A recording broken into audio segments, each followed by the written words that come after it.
home of the three-piece combos, Pugilism Company. This is your boy, Reed, BBS. BBS. Blackbird Sugar, Bachelor's in Boxing Studies. So, Friday, we have Gilberto Zurdo Ramirez, undefeated in 38 bouts, engaging in a rematch with Jesse Hard Work Hart. This will be the sequel. Hart, 25 wins, 21 by KO. His one and only defeat is to Mr. Ramirez. The long and short of it is the onus is on Hart to change something in this fight.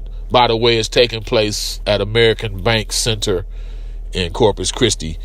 But again, the onus is on Hart to change something. He clearly lost the first fight. Clearly. He's had 3 wins, all by KO, since losing to Ramirez. And in that loss, he showed some intangibles, undoubtedly. He showed some intangibles. He overcame adversity. He finished the fight stronger. He got off the canvas. It represents everything that, when you think of a Philly fighter, which is Jesse Hart, he's the son of Eugene Cyclone Hart, a Philly fighter. And Jesse showed the Philly fighter characteristics even in losing to Ramirez. Like he didn't go out like no punk. He went out like a Philly fighter should. And when you listen to Jesse Hart talk, just to me, it's the speech patterns and the mannerisms. He almost sounds like a young Bernard Hopkins. Just to me, when I listen to him speak, I'm hearing like a young Bernard.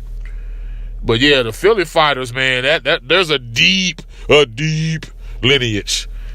Bobby Boogaloo Watts, Willie the Worm Monroe.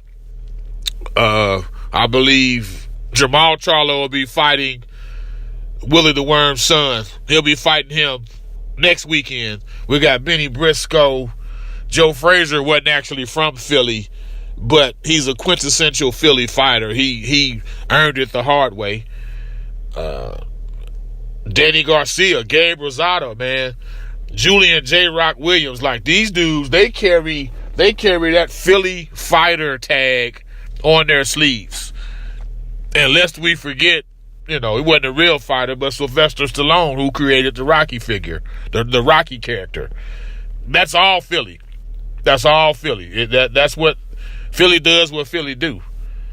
But at the same time, getting back to the fight, round 2, Ramirez, he baited Hart into a second round knockdown.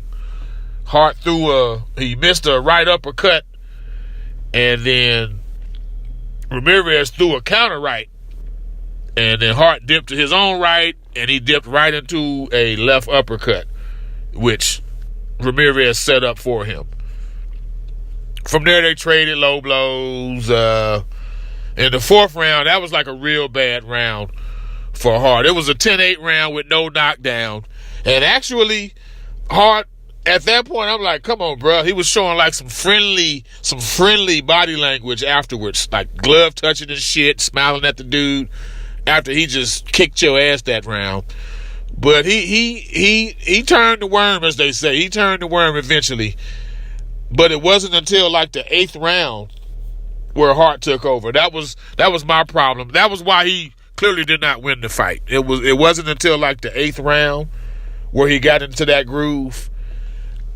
And he finished the fight stronger for sure, as I stated earlier. There was no doubt about that. Here's the deal. Any man can be KO'd. But that said, Hart never once deterred Zurdo Ramirez until like round 8 or later. It was clear and apparent and abundant that Ramirez was tired and fatigued. This fight was a few fights ago for both of these men, so who knows? He's probably in better shape now. I really don't know. What I'm saying to you is I hope Jesse Hart wins because he has that cool, he has that father-son story, which reminds me, most of us who like boxing, we like it because we had that relationship with our fathers. I know I did. My pops, he got me into Ali. We used to watch Pernell Whitaker, Roy Jones, Sugar Ray Leonard, just all the Olympians. Because back then you could see the Olympic trials and Olympic fights on regular TV. But getting back to the Cyclone Hart, Jesse Hart thing, I remember Boom Boom Mancini, Ray Boom Boom Mancini. His pops had a title shot lined up. He had to go to the war, and he never got his chance. Cyclone Hart never got his chance either. Don't know if it was military related. But Jesse Hart's career it's clearly based on getting that title his pops never got. So I want to see that good story come to fruition. But, I mean, he's going to have to do something drastically different. Again, the onus is on Hart to change something, because what he did last fight was not even close to being good enough. He lost the fight by a wider margin than the scorecard showed. Before we get out of here, hey, love tap and bitch slap that like button for your boy. Subscribe, like, and comment. And love tap and bitch slap that like button especially. Like in the comments, let's keep that going, man. You know, I'm loving vibing with y'all. Like I say, I'm responding to every one of them. Every one of them. Before I get out of here, I know the Canelo Rocky Fielding, that's not a good fight. It's a sham of a fight. But goddamn, have you seen the names on the undercard?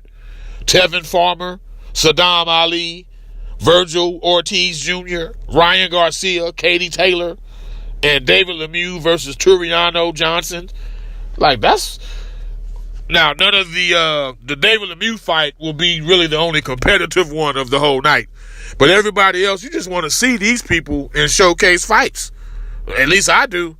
I'm all over it. I got the zone for the Joshua Povetkin fight, and I have not canceled my subscription. I don't do the subscription cancellation thing unless it's just not fulfilling my needs.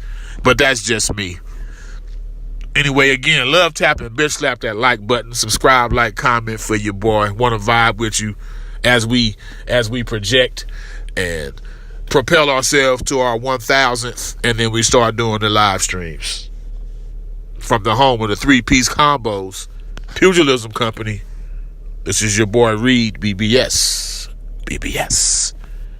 Blackbird Sugar, Bachelor's in Boxing Studies. When all is said and done, there's nothing left to say or do.